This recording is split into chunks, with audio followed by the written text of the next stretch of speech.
Before we begin, I'd like to acknowledge the Gadigal people of the unceded Eora Nation, the traditional custodians of the land upon which we live, we play, we work and we create, and pay our respects to their elders, both past and present. Before we begin, I'd also love to thank our partners for making this study possible. First up, Zenith Media. We've worked with a lot of research agencies and the team there are exceptional. They have great research capabilities, working with their data insights and also their smarts really sharpened our thinking. And also like to thank the UTS Business School. As you would expect, they added a lot of depth and dimension to our thinking and really branched us, not just in terms of brand, but then further into business, particularly given Carl's expertise on the topic. And also would like to thank them for hosting us in this pretty inspirational space today. As you can see, I am not alone here, so let me introduce our formidable panel. First up, we have Carl Rhodes. So Carl is the Professor of Organisation Studies at UTS. Carl joins us because he examines the ethical and democratic components and dimensions of business and work.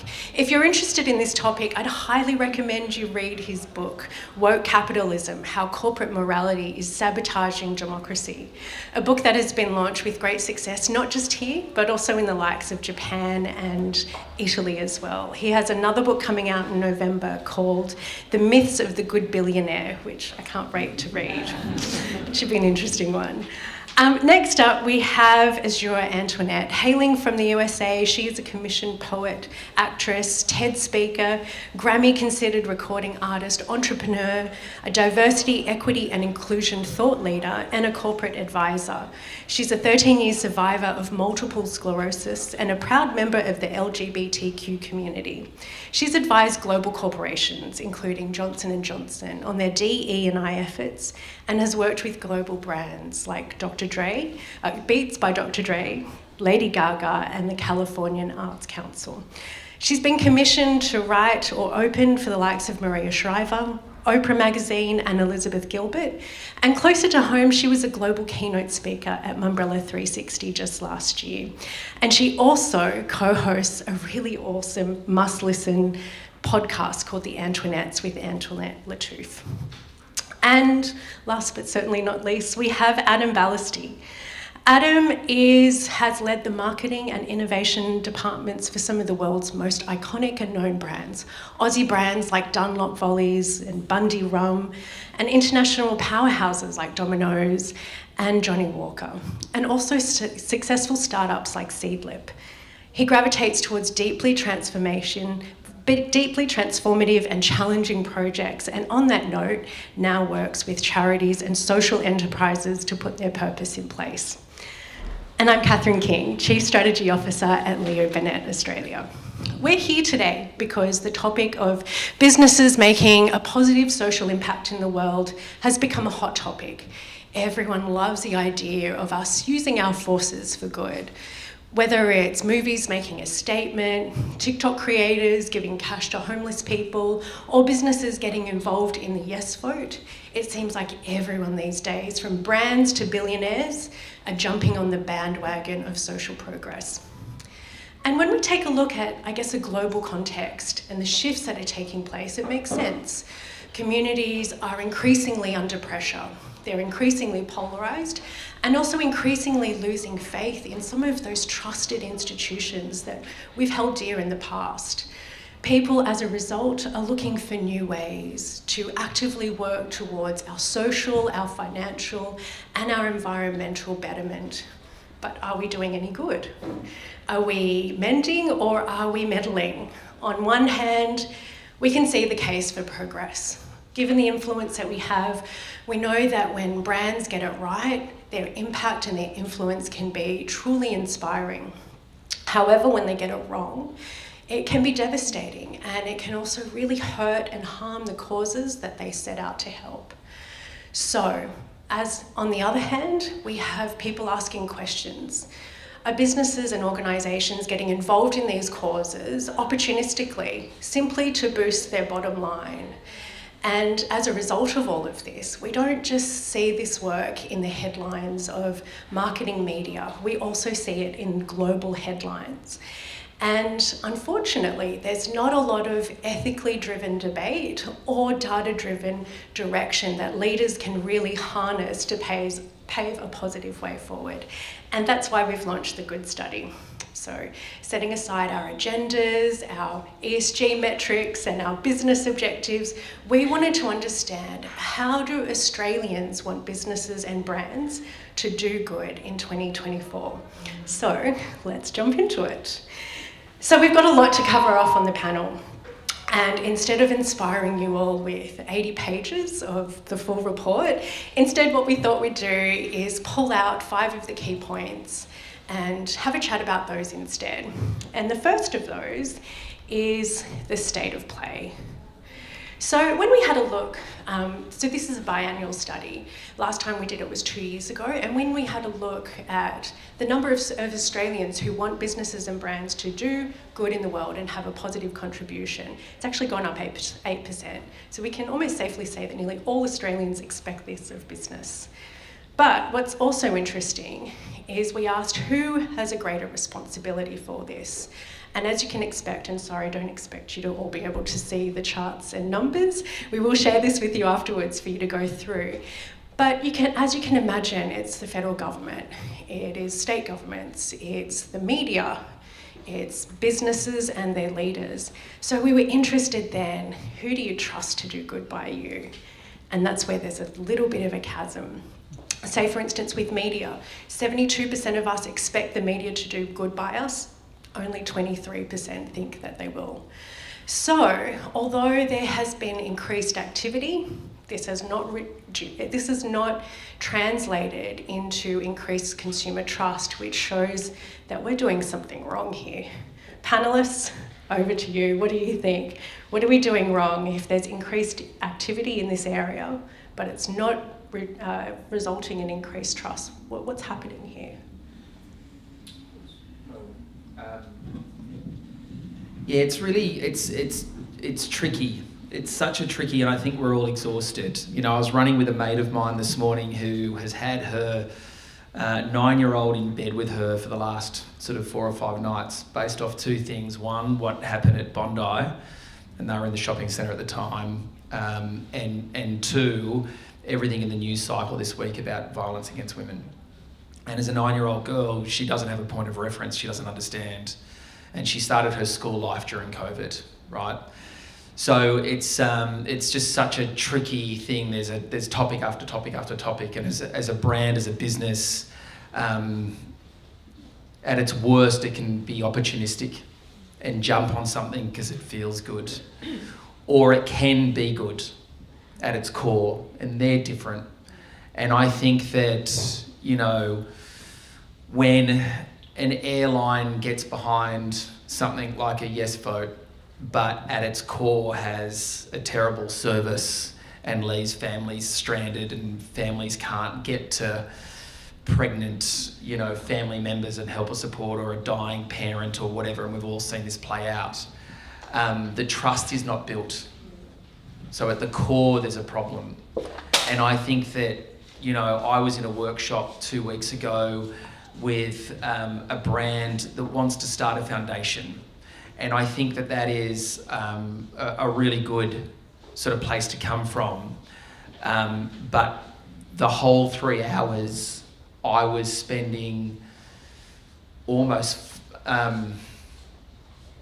not fighting them, but just sort of really getting right down to the core of, why do you want to do this? And if the answer is, you know, because I think it's going to be good for business, then it's not going to, and that wasn't their position, but that's what I was getting at, right? And the reality was that this business has an incredible relationship with farmers and the farming families, and they want to do more of that in the community where families are more fractured than ever. And I'm like, well, that's it. So don't make an ad about it, go do the things, and then the trust comes. So to put a sticker on something or say we're involved doesn't work, and that's where I think this gap of trust is existing and growing because we can all see it. Brands can't hide behind anything. You see it in real time. So that's my take. As you're at Mumbrella 360, you were quoted saying, "Just to be honest." Is this your perspective on the issue? I loved Mumbrella 360 mainly. So I have multiple sclerosis. I've had it for, I think it's 14 or 15 years now, and massive late diagnosis ADHD. So I am very commonly not reading the room in email.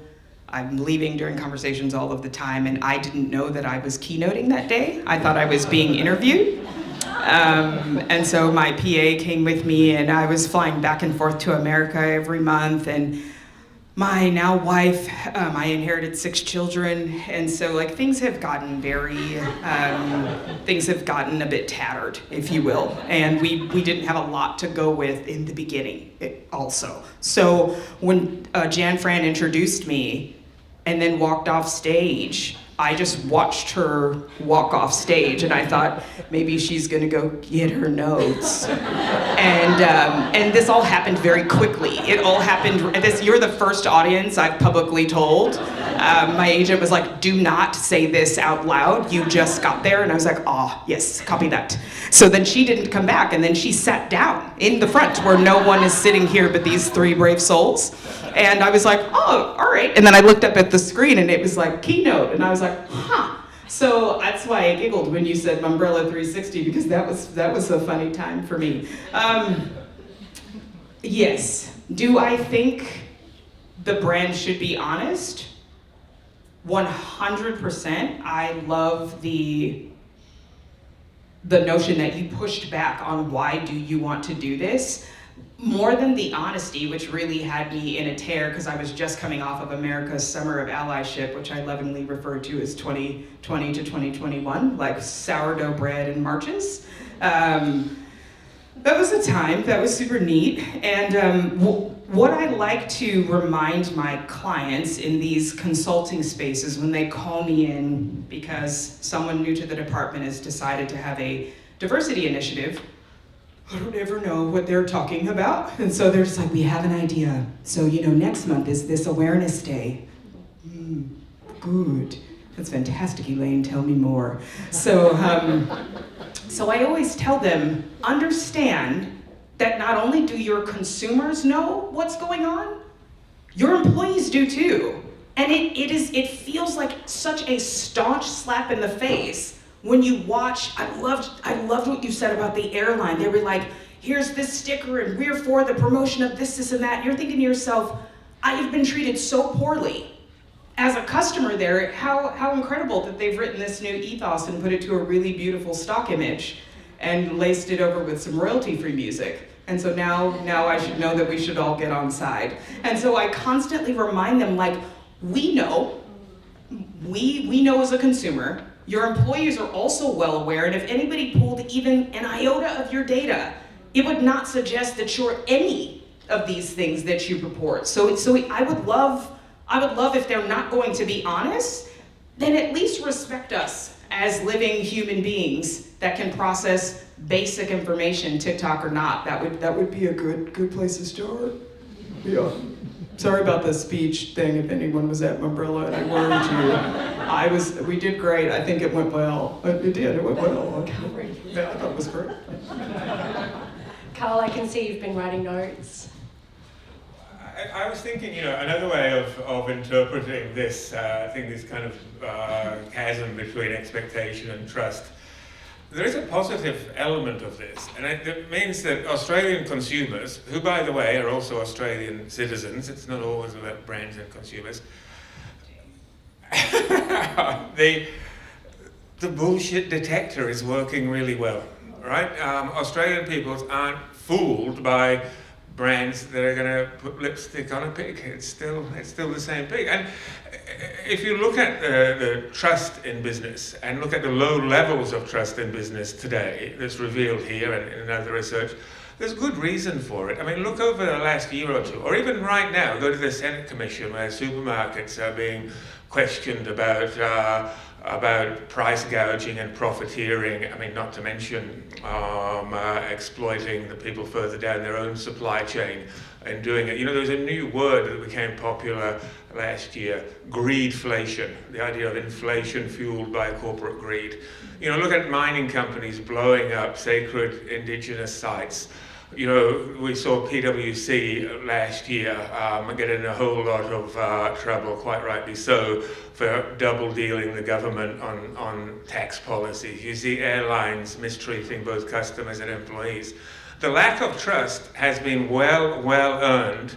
I mean, to some extent, that doesn't mean all corporations are behaving like that. Some get tarred by the brush of others, but it's really a sign that there's a lot of work to do, and that Australians expect corporations to do better. I think the good news is the corporation that can stand up and actually behave with integrity and honesty, you know, there's a great opportunity there to do that. I can't provide any examples of that having happened recently, however. Lipstick on a pig, that's here. Okay.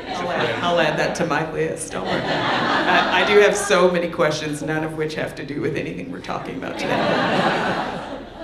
We can have a separate panel discussion. The second point that we found interesting was Aussies are asking brands to stay in their lanes. So this connects us to the role of brands and business in modern society and around a lot of what we're seeing in society these days. So once upon a time, it was just enough for a business to be a good financial citizen. Essentially, pay your taxes, provide really stable employment, and don't be corrupt, and that's enough. But we're seeing that it's no longer the case. And more businesses and brands are entering the political domain. So we wanted to ask, should this be the case? We've seen behemoths like Qantas and like Woolies get publicly criticised for what they're doing. But then we also talk to brand leaders and they are increasingly under pressure to say something when things go wrong or when something happens. Do I need to take a stance on a political matter? Do I need to make a statement or have a position on war or on conflicts? And the pressure isn't just coming from consumers, it's coming from employees, it's coming from shareholders, it's coming from a lot of different places. And what we found really interesting is, although 96% of Australians want brands to do good in the world, only 39% think that they should get political. Overwhelmingly, Australians do not want brands to get political anymore. And there was commentary like this: they should focus on meeting customer needs. That's from a young Australian too. This is a really broad spectrum. Comments like brands should be politically and socially impartial.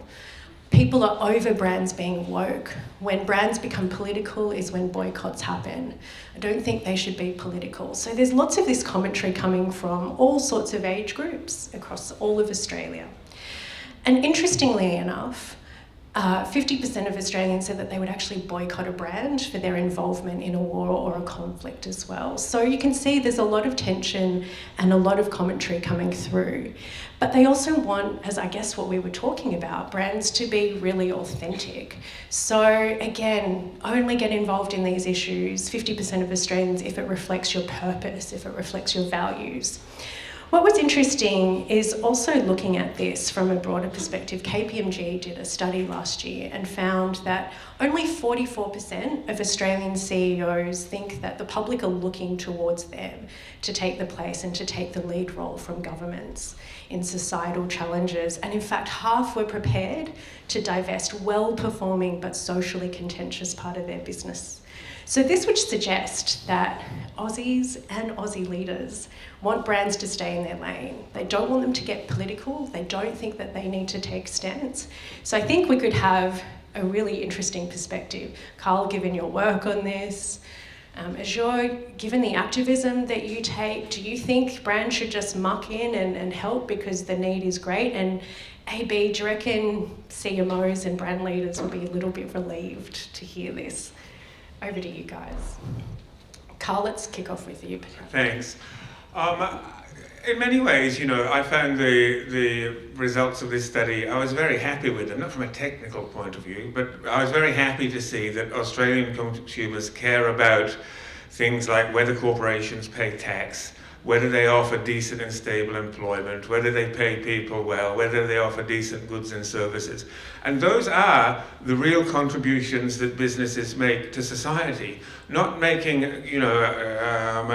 often ill-informed comments about politics. I mean, you remember a few years ago when Gillette released the campaign, The Best a Man Can Be. Did that help the Me Too movement, or did it just make it more controversial and polarizing? Have a think about it. The Me Too movement was doing quite well in the wake of the terrible revelations initially about Harvey Weinstein, and really a massive movement of feminist solidarity across the world. Do the world's feminists need Gillette? I'm saying no. So again, that's kind of not necessary. So this really, often the debate gets polarized between you're either a company that engages in kind of rapacious capitalism and exploitation, or you're some flaky left woke company, and you've got to be one of those two. And I think what this survey and what's just been displayed here suggests that is absolutely a false dichotomy that's kind of usually put forward by fairly arm-waving, red-faced, reactionary white guys on TV, right?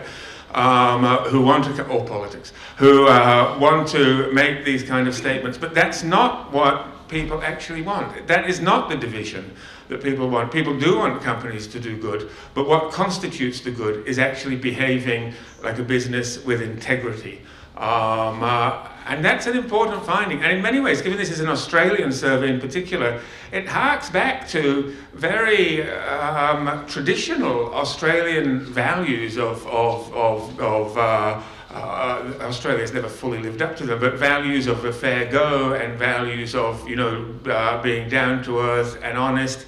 And I think this is a wake-up call for Australian businesses in terms of what people want from them. And it's not, vacuous flag waving.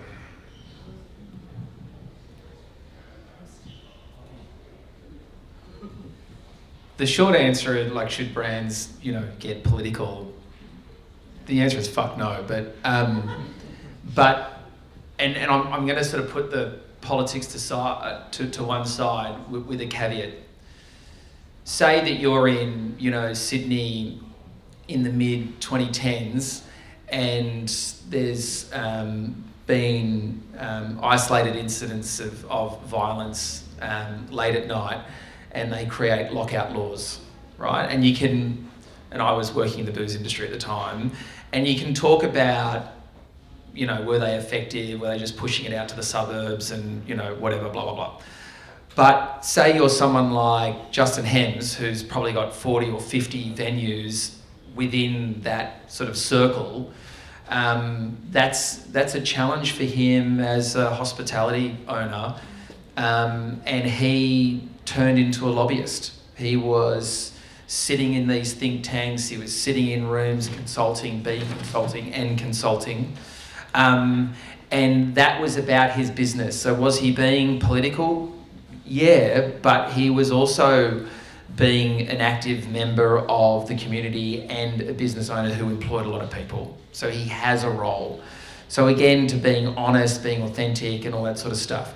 But the thing that plays out here for me, if you look, what's the data saying, what's the message behind the data, is what consumers want and expect more is for brands to authentically live.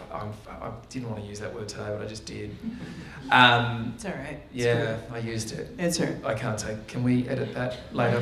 But they're going to take it out. Is they just want them to be real. I've just changed the word, and live what they say. And I'll give an example. It's probably my favourite. I had the pleasure of working on Bundaberg rum for a few years. The brand wasn't doing really good, and so we really changed up, and we started from scratch, and we did so many focus groups all up and down the country. I met a guy called Macca who had the Bundy Bear tattooed on his leg out of Townsville. We're doing all this sort of really cool work, and we got to a place where, Bundy had just sort of misplaced its rudder a little bit, and we rewrite the purpose, and we have pontificated on that purpose for a really long time. And for any marketers in the room, no one gives a shit about your brand as much as you, and that's why you have to really care about it, because it really dissipates really quickly.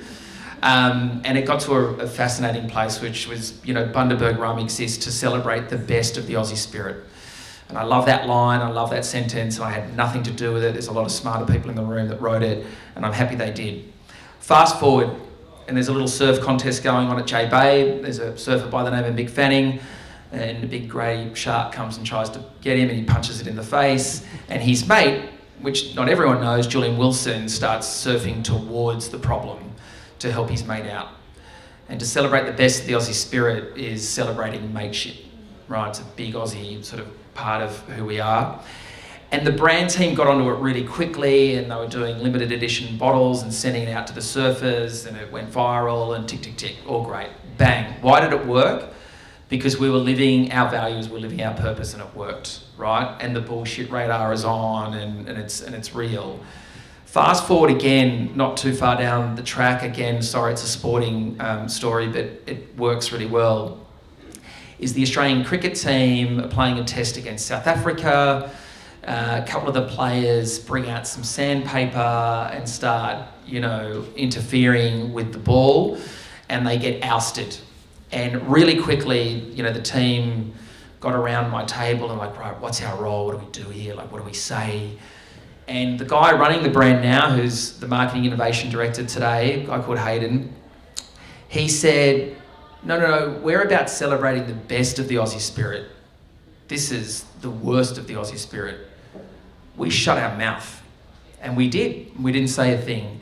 So I think that purpose or stands or places that you come in at, it works if it's real. It works if it's true to your brand and your values. If you try and stick something on the side, if you're opportunistic, if there's a movement, you're oh, that could be commercially advantageous to us, mostly it fails. And then the world moves around you. So, I can't get over the shark bit. I think to myself, we would have even remotely tried that shit in America. We only listened to about 6% of the information anyhow, so then there would have been an enormous amount of shark attacks. People would have had sharks at their houses and been the rum told me it was okay, and now they're filing a claim and it's defamation. And then they were this is not a good workplace. And then then it's another hashtag. Then there's bracelets and we can't. You got to be careful with us because we get confused about the information at hand. I wouldn't have gone towards and I'll be a friend, but I'm not. That is the wildlife out here, y'all. The commitment to man. Whew. I know that wasn't the point. I was this is ridiculous. I was with you, and then he was then the shark tried to get him. So then his friend started going towards the shark. I'm what? Absolutely not. Save yourself. What? Back to the Politics. Yep, got it. Thank you. Man, that was tough. I can't get over that shit. That's crazy. I don't agree about the brand saying nothing when there's shitty behavior, because where I get really confused in this space is that there is ultimately an ethos, a marketing strategy. You've got your pillars, your core values, whatever corporate semantics and copywriting is going to hit your KPIs, make sure your shareholders are happy, meet your numbers, all of those things. There is a person behind every single one of these operations. And I also disagree when you're looking at atrocities. In any space, I have a huge problem semantically that we have labeled that politics. Because people are being harmed in whatever way. And the go-to is, I don't want to get political. And I get nervous as an author, as a wordsmith, as someone who does copy, about understanding that a universal definition of language is where most of the world's breakdowns are. Because I think to myself, on one end I agree, if you're a brand representing this product, and the product is drill bits, fine.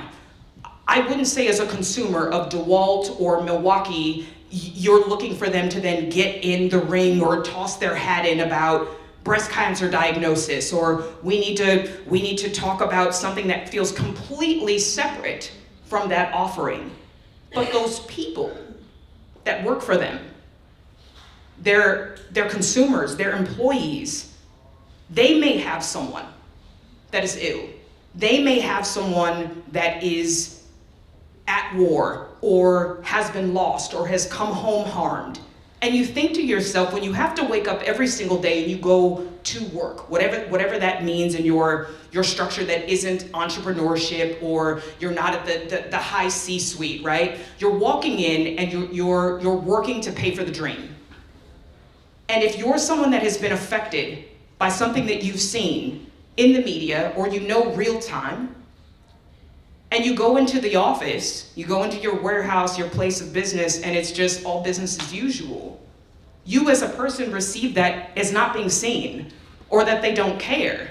And is that then a mutually exclusive statement to say that businesses should get involved in everything that would be considered high stakes or political unrest? No.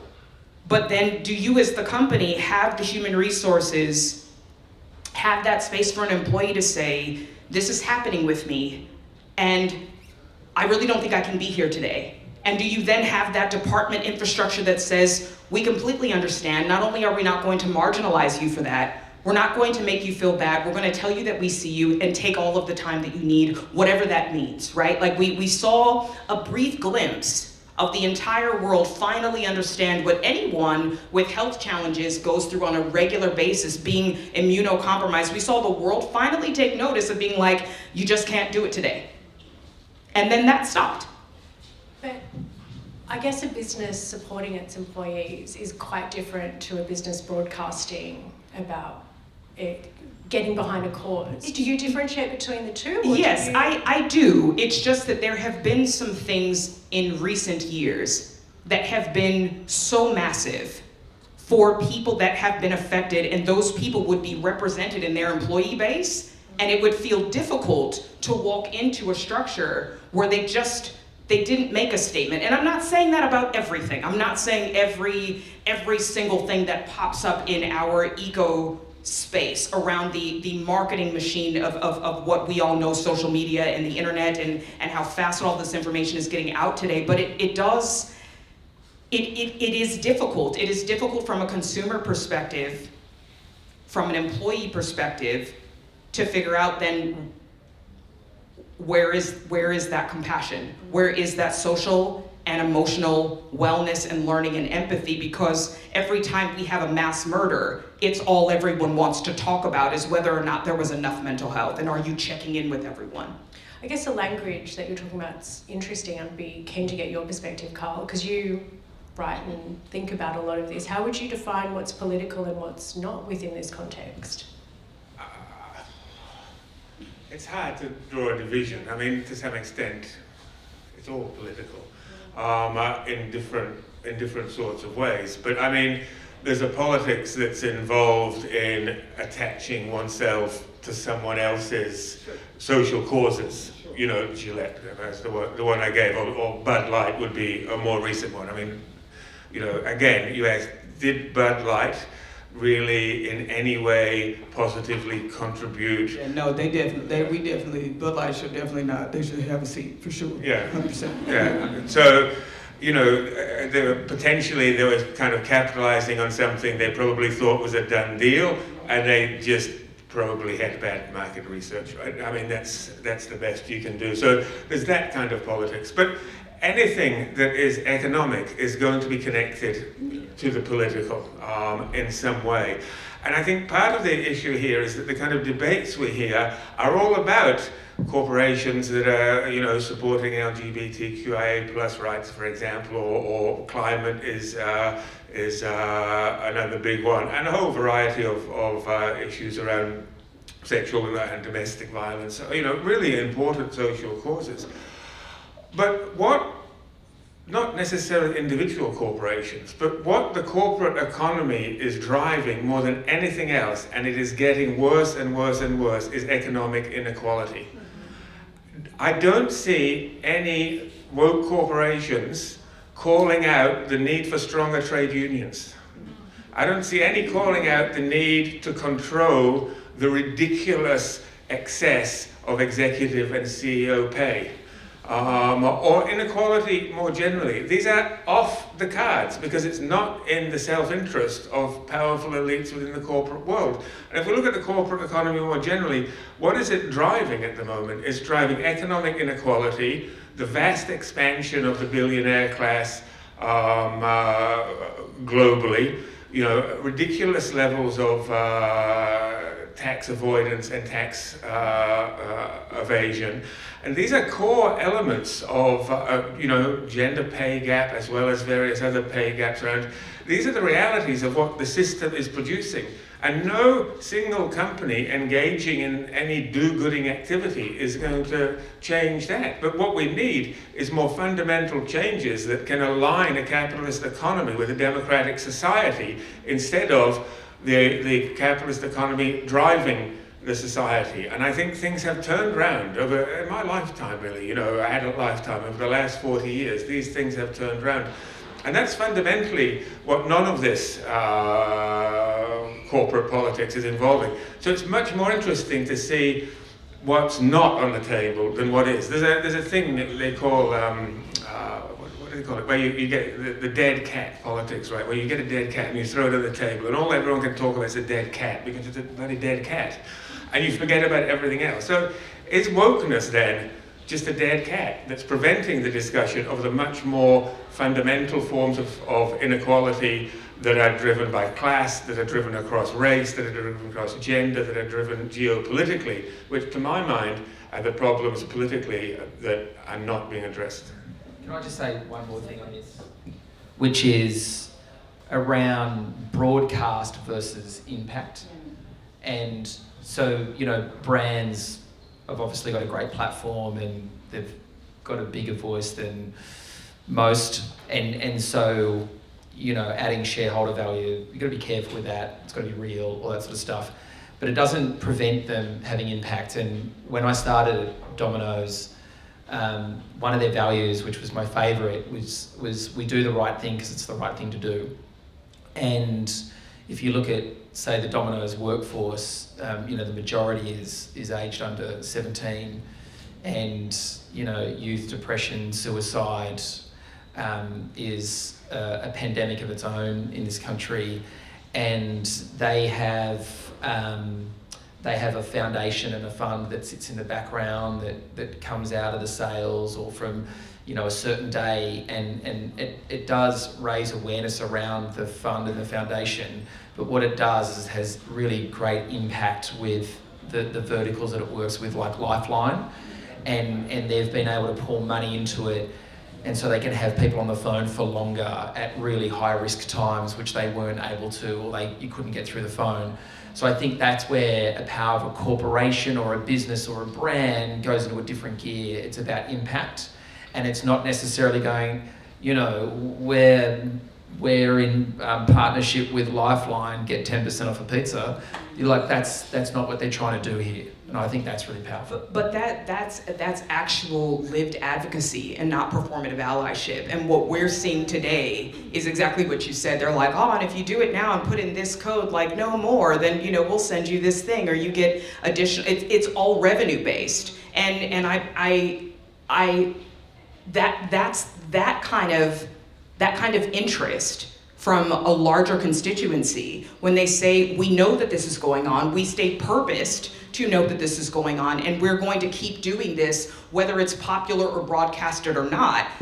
that's them for the good of it, you know. So you can rest with that. That makes sense. I don't then expect Domino's to be like, and we've changed the box of the pizza color to reflect. I'm just like, less, say so much less. Like that, they don't need a new box of the pizza. So like, you know, but do the right thing. I laughed in the beginning when you were talking about how Australians want to know that companies are paying tax, and I was like, man, if that question were posed in the States, they'd be like, taxes? Just eyebrows up, just because tax. It's like, what's tax? So like, it's such a completely different. It's a completely different culture and frame of mind. Like there are different issues and different desires that are coming from the American population. But you know, when you talk about the fundamentals of like doing the right thing, like I would say, I can't of course speak for all of them, us and them, me over there. But like we're not focused on that. That's never been the focus. It's not the focus. And where I get frustrated is a lot of American culture refuses to acknowledge that. Just say what it is, and then we can move forward. But you won't even acknowledge that this is what's going on over and over and over again. I think the issue of finances, I love how we have 5 topics. We'll probably get through 2 or 3 of them in the time because we want to allow for questions. But the topic of finance is a really interesting one. You think about this foray in this domain, and typically everyone thinks of societal or environmental causes. And what we wanted to do with this study is also look at the financial impact and how important is financial good to Australians. And I'm really happy that we actually added this in, because what it shows us is what we often tell the businesses and the brands that we work with is that people don't see the difference between how a business behaves and the campaigns or the brand acts that they do. They're much in the same. And when you look at the top 3 demonstrations, so we asked Aussies, out of all this list of all the things that brands could do and businesses to, you know, for you to think that they're good and that they're a good citizen, what means the most to you? The top 3 demonstrations were all financially related. It was fair pay. It's gone up 11% over the last 2 years. It was stable employment. This was a new metric. You can see where Carl's influence has come into play. It was pay your taxes. This has gone up 16% in the last 2 years. And in fact, when we looked at the top 10 demonstrations of good, 6 out of the 10 are all financially related. So the interesting thing, as strategists and as people who work with brands, we know for a brand to grow, you need to appeal to the largest addressable audience, consistently bring them in. It's interesting because it means that if you're a mass brand, you don't want to do things that polarize your audience or get them offside or upset or offend them, which means that any initiative you do in this space is trickier to navigate, because if you're a mass brand, you need to be really careful because it's harder to appeal to everyone. But it means that the financial element of it is something that Australians can all agree on. It's something that they can all back and get behind, regardless of age or location or political leaning, all of the different things that we looked into. And we think it could have to do with the personal outlook that Aussies have as well. So when we ask the question, how are you feeling about your personal finances? 48% of Aussies say, well, actually, I'm in a much worse place than I was last year. And when we ask, well, then, how are you thinking about the economic situation of the country? 53% think that we're going to be in a worse economic position. We looked into the dimensions of this. Again, I won't take you through all of the slides, but it's a really interesting point, because when we then spoke with brands and with marketers, it feels like it's an area that's out of your domain. And so I'm really interested to chat with you guys about, you know, how do you think brands can best navigate this space? Is it, you know, a matter of pricing of product? Is it a matter of, you know, to your point, if you don't pay your taxes, just focus on that and don't go public with anything? What would be your advice to business and brand leaders, given the importance of finances to people? How do we navigate this space? Start with you, Carl. I don't know that much about brands and marketing, Kath, as you know. So I'll make a fairly crude comment here. But I think this is a huge opportunity.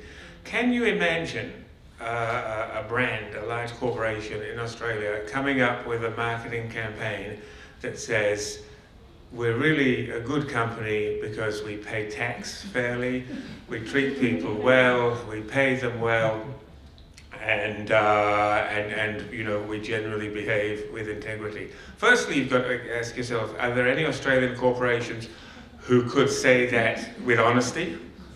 So we're getting now to a smaller group, the ones that potentially could. Could someone actually go out with a campaign like that?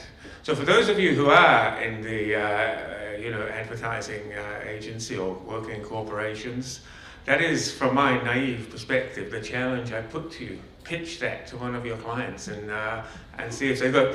My prediction is that whoever did that would, you know, it would be a massively successful campaign, or that's what this is suggesting, if that's what people want. But that's not what we get, right? And if you look at it more generally, look at what's happening here in Australia, or in Sydney even. You know, we've got a housing crisis, a cost of living crisis, you know, what was once called the Australian dream, which was about home ownership. That's a capitalist dream, right? Every single person can own land. Remember, the feudal times that democracy replaced was the very few could own land, the landowners, the lords of the manor and so forth. Australia, the Australian dream was about this fundamental aspect of everybody could participate in the economy in that way. That's over. That's over now. And in place, we also have corporations, you know, posting record-breaking profits. So could a corporation really live up to this, what this is saying? I think that's a huge challenge, and I think this survey puts that out there to corporate Australia, does anyone want even to live up to this challenge? I don't know the answer to that question. Others might speculate. Azure, you've worked with big corporations, sometimes potentially often, to clean up the mess from their DE&I initiatives. Could you imagine pitching in this type of angle of a campaign or some work that focuses on the financial element of it? You know, yeah, I'm probably with Carl. I'm not suggesting you go out and tell them to do this. I think he just wants to see how that's gonna go. And I'm not even mad. Like, I'm a little bit interested. Like, I would love to be in the meeting with you and just be like, you know, just like one of those memes, like, ooh. I don't know. My mind pedantically always goes to, who did you talk to? Like, who answered these questions actually authentically, truthfully? You know, how does that data truly represent the many, right? And there's so many ways and roads you can go down there. I don't know. I don't know that both as a fixer and as a consumer, when I get these emails like, you know, help Azure, we've done something a little bit racist. Can you call us? I know it's late. And I'm like, Elaine, I done told y'all already. I told you that was bad. You know, but I think to myself, I'm not sure that I'm walking in looking to know that they are, I don't know. It is not something that I think isn't important. It is poor form when you see a massive financial space that then advises its clients on how to do better than is where they might be. No names, but you know that can get weird. That can get tough. That's hard to align those values. It's hard to put those things together. But I'm not sure that this would be on my top ranking space. I think it is very different for me. I don't know. This has a lot of privilege in it. Like, there is an enormous amount of space that excludes a huge group of people. Like a huge group of people, because when you're talking about Maslow's hierarchy of needs, and you're looking at the devastation all over the spaces that are socioeconomically challenged, disenfranchised, lack access, agency, and accessibility, I 100% know that if you walk into some of those spaces and are like, we're the company that pays our tax, guarantee that's not what they're looking for from you. Yeah, no sort of names, but you did throw Elaine under the bus twice this morning. So. I don't even know her really. I've been using She's her really for copped it years. this morning. She is. I mean, she's a sweetheart though. Fuck you, Elaine. This is a really interesting point, because I think this is where culture seeps into everything that you say and do, right? So for me, I'm fortuitous that in the last sort of 10 years, I have sat at the big kids table. And so as a senior marketer with, the lens of the consumer and growth, that's my KPI, I can sit around a room of senior executives and talk about pay and talk about benefits and talk about paternity leave and get into the sort of into the wrestle around what is fair and what is right. And part of it is making sure that you're stepping up to be a decent employer and being able to attract great talent.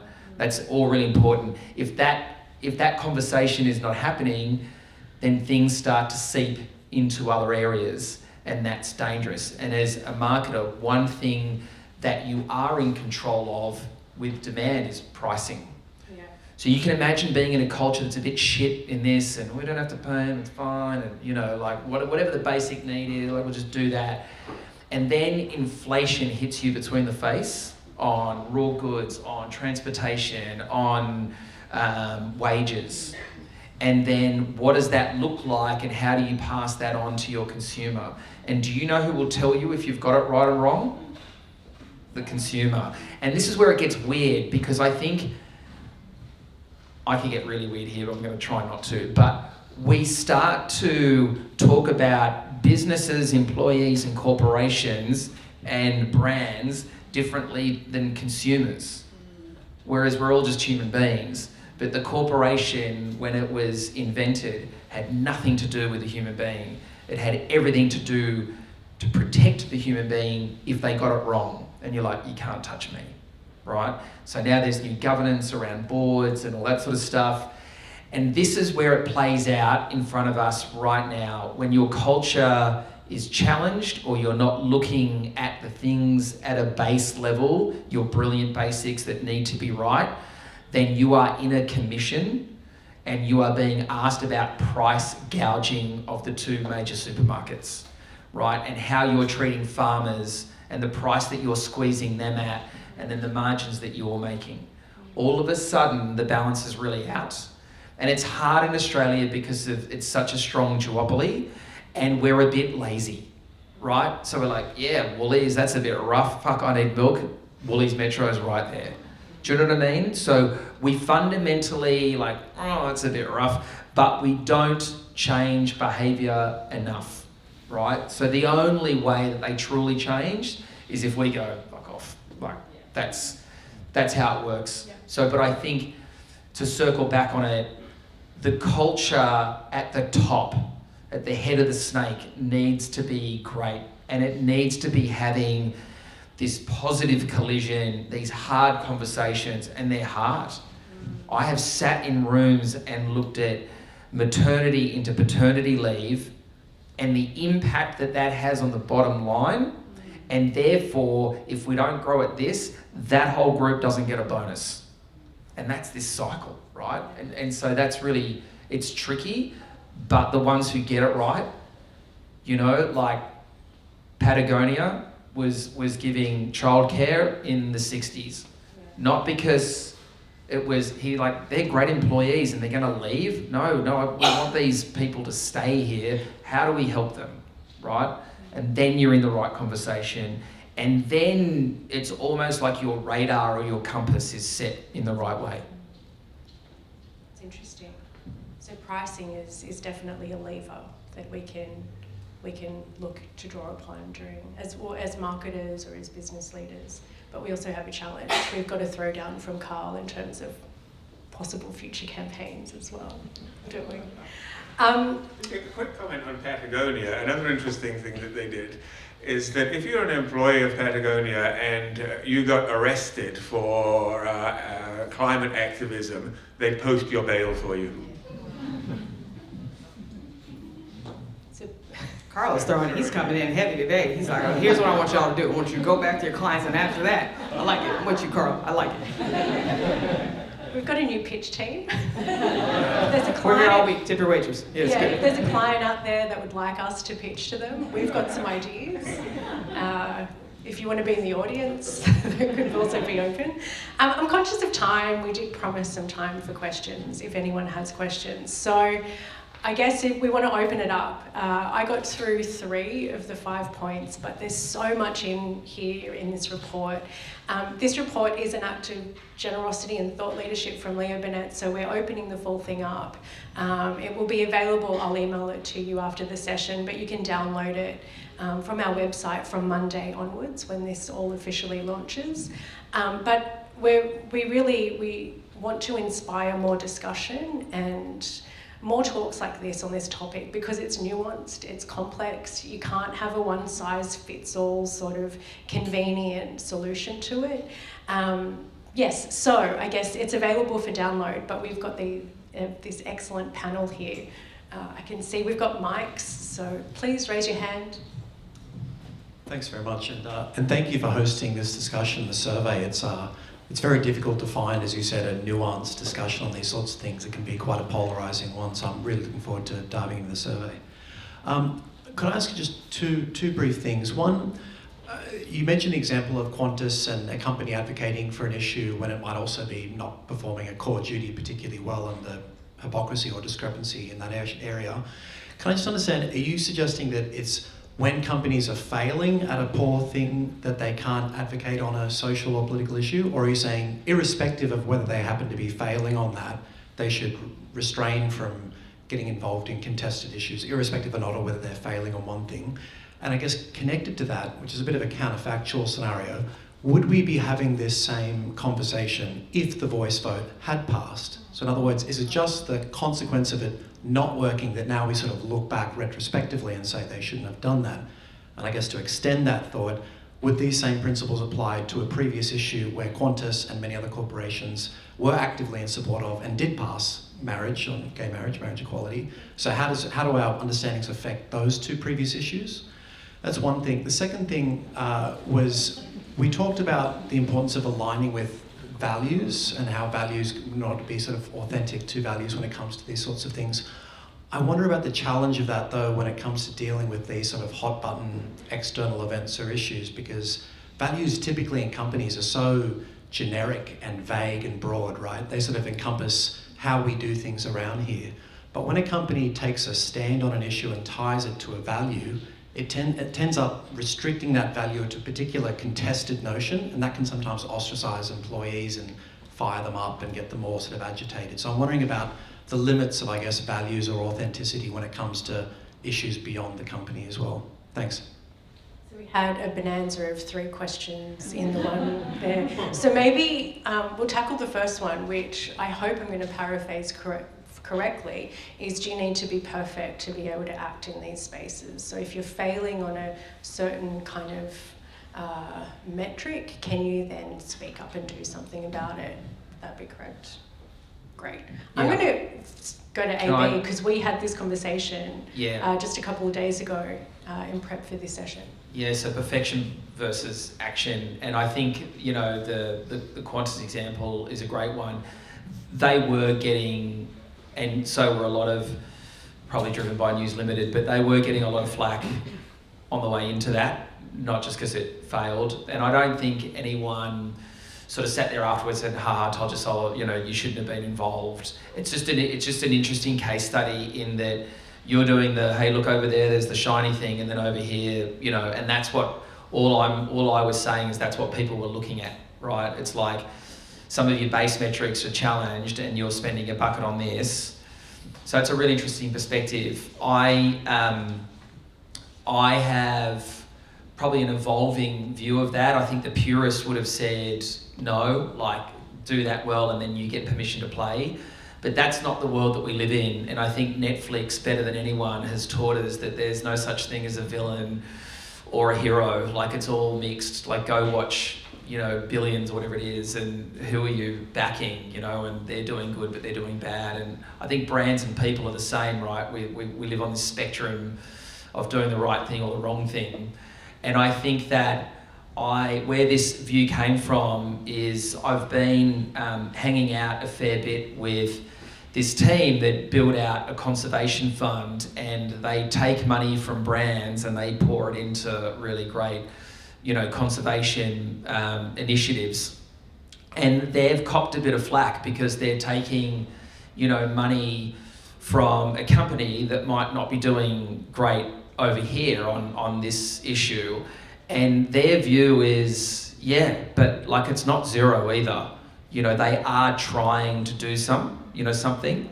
So I think from where I sit, I think that every time a brand or a business authentically, there's that word again, takes a step in a direction that's right for them and right for, their business and right for, culture or their community, then it's better than doing nothing. So I'm sort of standing in the place of action over perfectionism.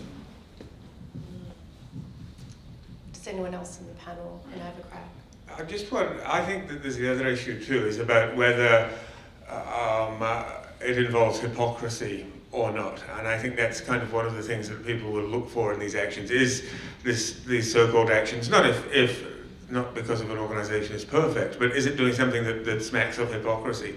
If you look, for example, I'm going to bring up Qantas again, but if you look back when they were very vocally supporting the marriage equality plebiscite, bearing in mind they came in and gave that support after public opinion was pretty settled on the issue.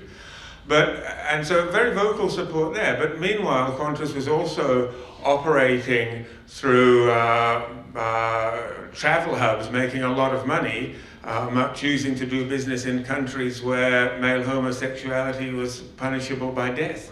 Now that's more complex, right? In terms of what they're doing, and that's the complexity of politics that kind of goes beyond a kind of single message form of marketing. But there is the issue of hypocrisy. I don't think anyone expects any corporation to be perfect. As Adam says, just like you'd be foolish to, it's only the narcissist who thinks themselves as being perfect, for example. But there is a question of integrity and not being hypocritical, I think, is what people look out for. And I think that played out here in the distinction between trust and expectation and the variations we saw there in the survey results. Yeah, and I think a great example of that hypocrisy playing out is if you look at Nike as a brand, and has made a lot of money from the image of female sports stars. And then what sort of sits in the contract is that there's no maternity, sort of part of that, contract. So once these athletes were not able to compete, they were not getting paid, by Nike, but they're all about, celebrating women and all that. So like that's where the hypocrisy, plays out, to the point that the biggest advocate in that, who's probably one of the greatest 400-metre runners from America, Alison Felix, left and started her own shoe brand, company. I think that perfectionism and performative allyship are a very dangerous space. I think that for me, I'm not waiting for the corporation to be perfect, for the brand to be flawless. What I am looking for is that they acknowledge that they have not done the right thing previously. And in light of what has happened, we are now going to do this, and we will stay committed to doing this. And should you, consumer or employee, notice that we are not holding up off of this very beautiful campaign we have spent hundreds of thousands of dollars on, we welcome that, and we will go ahead and take action immediately. Please continue to hold us accountable. That is what I believe an enormous amount of people are looking for in any socioeconomic space and any representation. But to suggest, which we won't go down the outline of questions, to suggest that people came on side for the marriage equality vote, that is an entire masterclass in just how wrong we have this. It is not anyone's right to tell me that I may marry my wife. It is not anyone's right to demand that I declare that.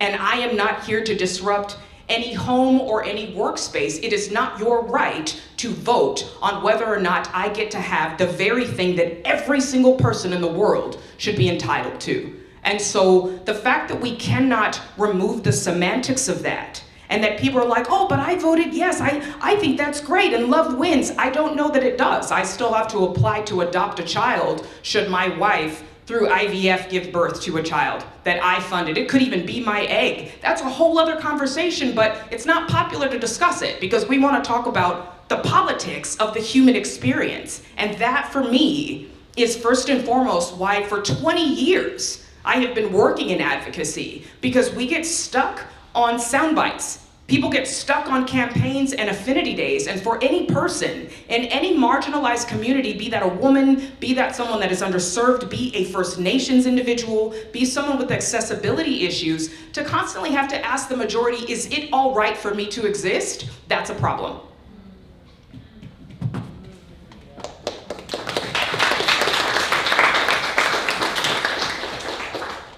I think we have more questions in the middle here. Thank you for a wonderful discussion this morning. Just kind of reflecting on what I've heard, it makes me wonder if Milton Friedman was right after all. To misquote him, I think, is the business of business business. Or more specifically, I think the actual quote from the New York Times in 1970 was, is the sole social responsibility of business to increase profits? I know that quote too. It's the social responsibility of business to increase profit within the boundaries of custom and law. I agree with the statement. I would very much disagree with what custom and law should be. I think Friedman got that bit wrong, but the statement itself, I would say, holds. The question is, what are the laws and customs that within which businesses can do that pursuit? And in many ways, the last 40 years has been about liberalization and globalization and increased freedom of organizations to do what they want without as much social sanction as what they had before. So it suggests that what we have is more of a political problem, as in a government problem, than it is necessarily a problem of individual corporations. And I've spoken to CEOs who've said openly, can't there just be some laws about this so I don't have to decide everything? Maybe that is the answer. I think the tricky thing also is brands do exist to serve their customers, and if you look, Australians do want brands to positively contribute into the world, but there's not a lot of guidelines around what that actually looks like. And so I think that's why, you know, we want to do this kind of work, is because I think that's why so many leaders are struggling with what do we do. Lots of us are getting it wrong, but there are really good intentions there. So I think regardless of I guess the history of, in light of the history of what we've come from, there is that expectation, and we definitely, you know, as businesses and brands, you do want to serve your customer and meet a need that they have and fulfill demand, but it's just how we do it in a better way. One more question. Oh, sorry, another one here, and then Antoinette. Thank you so much. So my question is, how do we make sense of the selective involvement of cooperation in the conflict zone? So for example, in McDonald's, when they responded to Ukraine issues by opening a military kitchen, but now they're being boycotted in what is happening in Palestine. So they have been shifted from corporate activism to being boycotted. So how do we make sense of that and their cooperation political stance?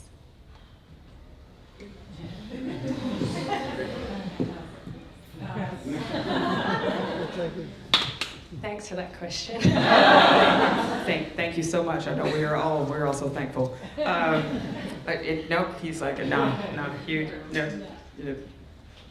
I mean, you've got to, I don't know how to answer your question, but to comment on the question, you've got to ask, with the invasion of Ukraine, there was a very clear remnant of the Cold War that came back, and the idea of the West versus, Russia, and it became a quite clear morality play, and it became an easier position for many brands to take because it was uncontentious. If you look at what's happening with Israel and Palestine in Gaza, it's much more divisive and complex, and all a bit too hard perhaps for brands to get involved in that, and therefore it's not taking a stand for quite practical reasons of their own self-interest rather than necessarily being engaged in the politics of the situation.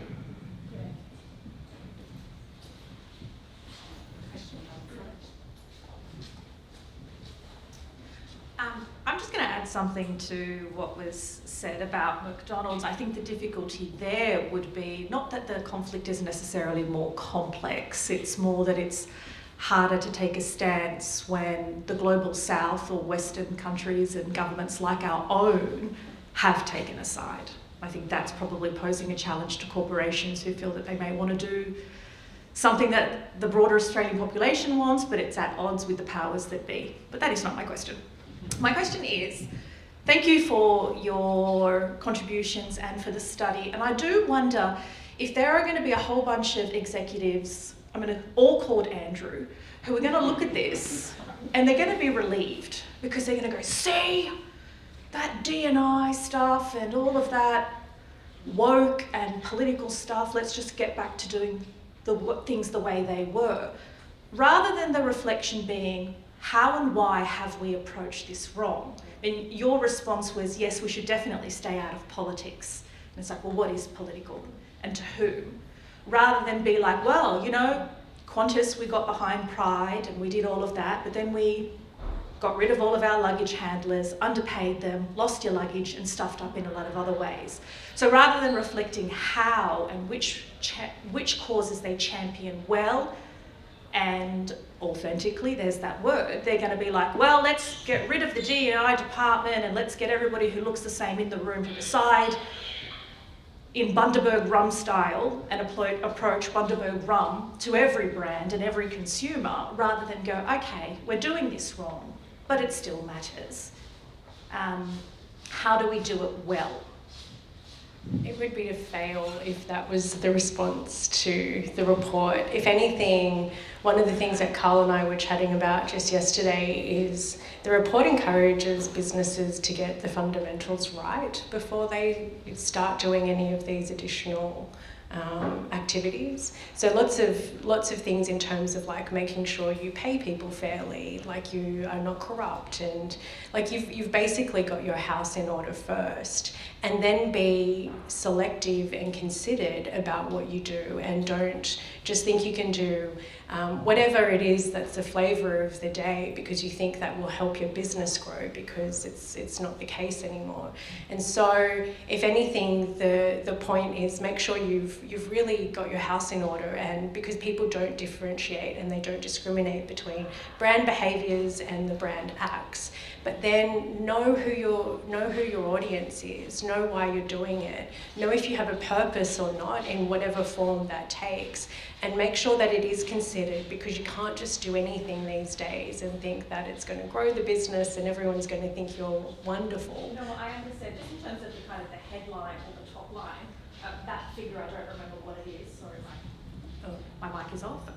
That figure is whatever it was, I can't remember, X amount of people believe brands shouldn't do, Yes. and then go, yes, and then not do it. I think the trick with that also is we have limited time. In the study, there's nuance to that as well. So say, for instance, if you're a brand that caters to younger Australians, they actually are more supportive of it. So 56% of younger Australians think that brands should take a stand on political matters, and they're more likely to buy from you if you reflect the values that they have, which again is nuanced. So I'm conscious we've got limited time, but it's not that you don't get involved in anything. That's I guess the mainstream Australia headline, but when you dig a little deeper, we didn't get time to talk about some of the nuances with, younger and older Australia, but there are definite changes happening place. And younger Australians, if you're a brand that is catering to them, you possibly can start to do a lot of this activity. But if you're a mainstream brand who wants to appeal to all of Australia, potentially not. Yeah, and I think some of the headlines in there is they want you to do good more than ever, and it's really growing. So play that out, right? Andrew reads the report and goes, fuck yeah, like, let's not do that. And Andrew works at Coca-Cola and he's like, let's not do, recycle plastic anymore. Let's get the virgin stuff in here and let's really ramp up, plastic production. Well, then that would be detrimental to Andrew and his Coca-Cola business, right now, because there are more and more consumers.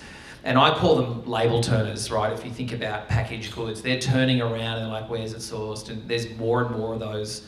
And they're everywhere, and they're us. It's me and my family. So we're starting to make decisions based off how it's sourced or what it's in or, all of that sort of stuff. So I think that just going, that number's good, so walk away. I think there's so many layers to this and consumer groups and that generation coming through, like to listen to my 10-year-old talking about the environment, like that was not me. So it's shifting and we have to move. And also, I mean, if you look at the survey numbers, I've got some of them here, the statement that was highest supported by 94% of the respondents was that companies should pay employees and suppliers fairly. 87% said that creating fairness and equity for all is important. So if your Andrews interpret that as meaning diversity, equity and inclusion is not important, that is an aberrant reading of these results based on a set of pre-existing biases that they have. Notwithstanding, the Andrews might do that. Yeah, I think it's the question more about politics, getting involved in politics. That word obviously is so loaded. It's and so what does loaded, it mean yeah. to other people? Like, fairness and equity, they sound nice. Yeah. Politics, like, oh. And it's nuanced because it was actually one of the questions in the panel that we were talking about. In the study we found that Australians do think that we're living in an increasingly polarised society. Like only 1% think we're, really unified. But as a result of that, they do want brands, or the appetite for brands to do things that bring us all together has increased by 39%. But then if you look at some of the actions that are under that, they can get a little political. It's like, advocating for human rights, supporting marginalised communities. So I think it's a tricky subject because it's not clear cut and there's not a right and wrong. But I think that's why these discussions are so important, because there's so much at stake as well.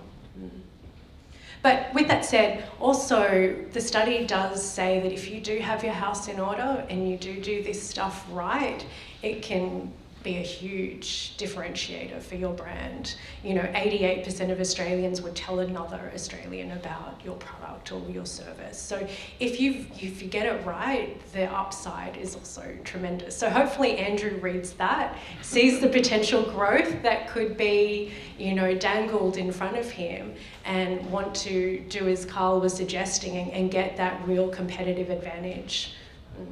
You'd hope. Do we have any more questions? Yes, Murray.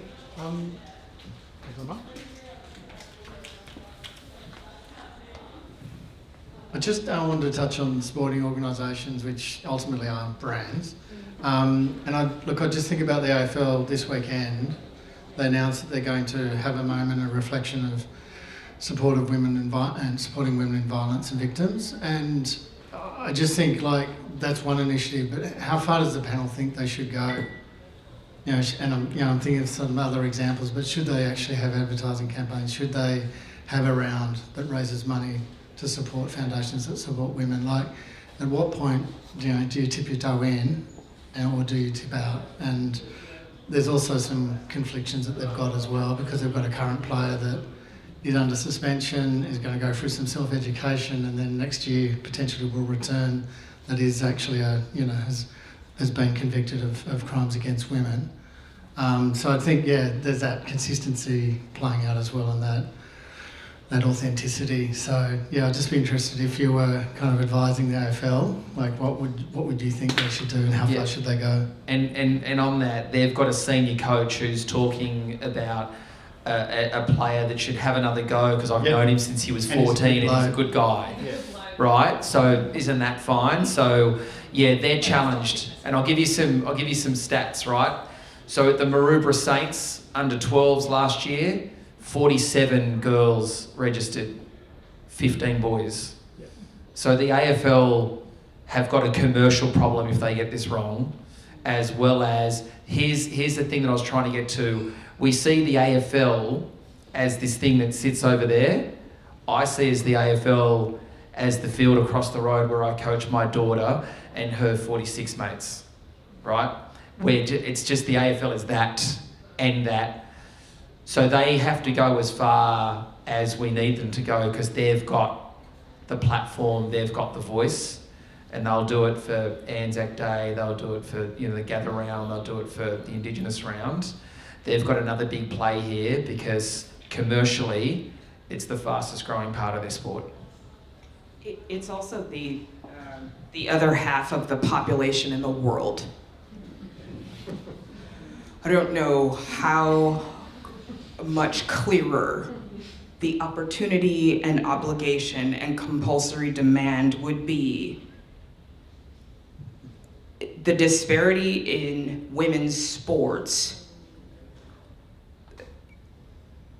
it is so heinous and so harmful when you look at whether it's advertising dollars or the revenue that women's sports have brought in the last few years versus their salaries. When you think about Samantha Kerr being intoxicated and then having to be publicly shamed that way, when you look at the male behavior and see how that's then praised and the boys are just boys and our team's going all the way this year, and the rally behind that, if you cannot understand the disparity there, and you cannot understand the obligation to 100% give more than just a moment of silence. We're not even talking about equity.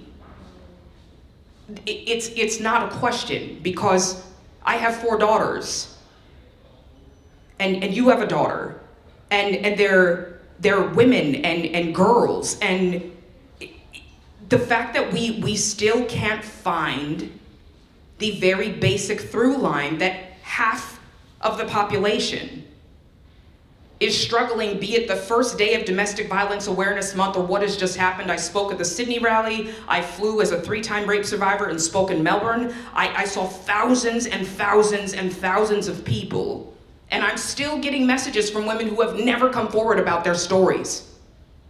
Because we are a culture globally that shames and silences that and says, well, Brittany Higgins, did that really happen to you? Is that really what we're still talking about? There are moments in our lives where it then is no longer about all of the constituency and your metrics and the rubric and the shareholders, and it becomes about people first, full stop.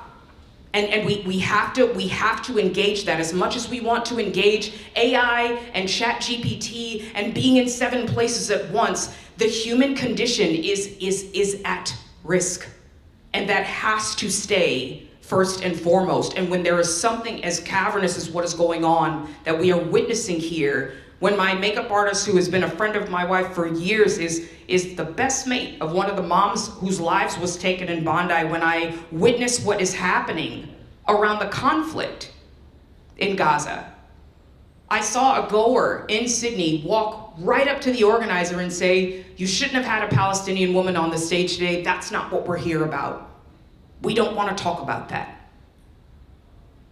We have to normalize the fact that humans are at the center of each and every single one of these issues, that this is about. People are driving this whole thing, and it is debilitating, and it is heartbreaking. And if you allow yourself a moment to remember that you're part of that condition, if you're one of the people that operates under the beautiful auspice of not seeing color, or that we're all part of the human race, then every single thing that's going on should take your breath away. All of it should. And with that, we have to act responsibly.